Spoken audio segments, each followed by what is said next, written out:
video series, Miss Leah, Miss Kaylee, and I are going to share some of our favorite picture books with you. The one I'm going to share with you today was read to me a lot when I was a kid. My mom and my dad read it to me, and I loved the way that they read the stories, and I loved the way that they changed their voices to sound like the man and the monkeys. The man and the monkeys. Do you know what story I'm going to share?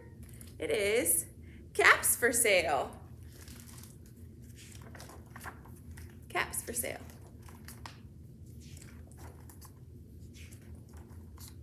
Once, there was a peddler who sold caps, but he was not like an ordinary peddler carrying his wares on his back. He carried them on top of his head. First, he had on his own checked cap, then a bunch of gray caps, then a bunch of brown caps, then a bunch of blue caps, and on the very top, a bunch of red caps. He walked up and down the streets, holding himself very straight so as not to upset his caps.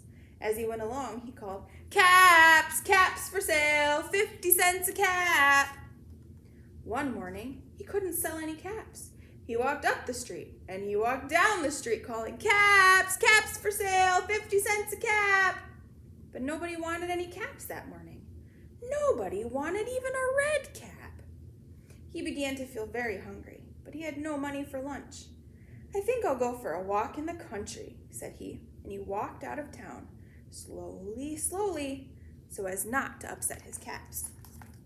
He walked for a long time, until he came to a great big tree. "That's a nice place for a rest," he thought. And he sat down very slowly under the tree and leaned back little by little against the tree trunk so as not to disturb the caps on his head. Then he put up his hand to feel if they were straight. First, his own checked cap, then the gray caps, then the brown caps, then the blue caps, then the red caps on the very top. They were all there, so he went to sleep. He slept for a long time. When he woke up, he was refreshed and rested. Do you notice anything? But before standing up, he felt with his hand to make sure his caps were in the right place. And all he felt was his own checked cap. He looked to the right of him, no caps. He looked to the left of him, no caps. He looked in back of him, no caps. He looked behind the tree, no caps. Then he looked up into the tree. Well, what do you think he saw? Oh, on every branch sat a monkey. On every monkey was a gray or a brown or a blue or a red cap. Look at those silly monkeys. The peddler looked at the monkeys. The monkeys looked at the peddler. He didn't know what to do. Finally, he spoke to them.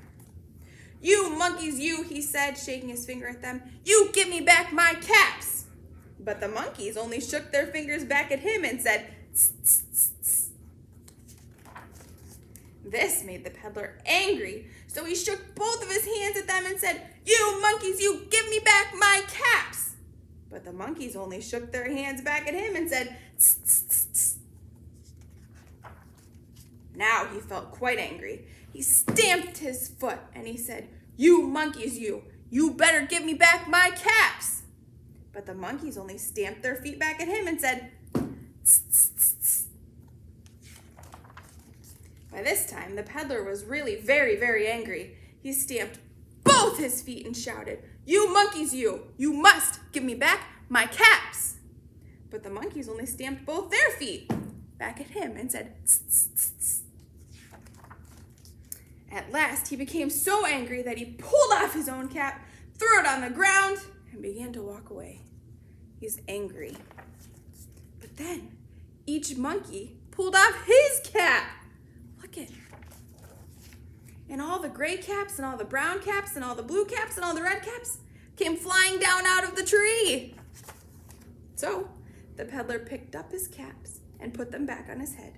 First, his own checked cap, then the gray caps, then the brown caps, then the blue caps, then the red caps on the very top. And slowly, slowly, he walked back to town calling, "Caps, caps for sale, 50 cents a cap." The end. So the monkeys were copying him, and he was so frustrated he threw his cap off, and that's what the monkeys did too. So he got his caps back. I really liked that story. I hope you enjoyed it too. We'll see you next time.